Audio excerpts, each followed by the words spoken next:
How to add background in Figma. In this quick tutorial, I'll show you how to add a background in Figma, whether it's a solid color, gradient or image. Let's get into it.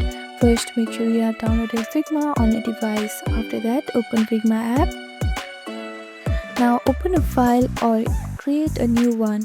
After that, you need to create a frame using the frame tool or press F on your keyboard. This will be your base for adding a background. After that, add a background color.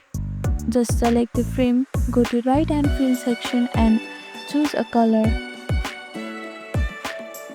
After that, if you want to use an image as a background, go to fill section, click the drop down and choose image. Then upload your image. If you are using a shape or image as a background, make sure to right click and send it to the back so your content appears on top. So that is how you add a background on Figma. Thank you for watching this video. Please do not forget to like, share and subscribe to our channel and comment down below if you have any other queries. Thank you.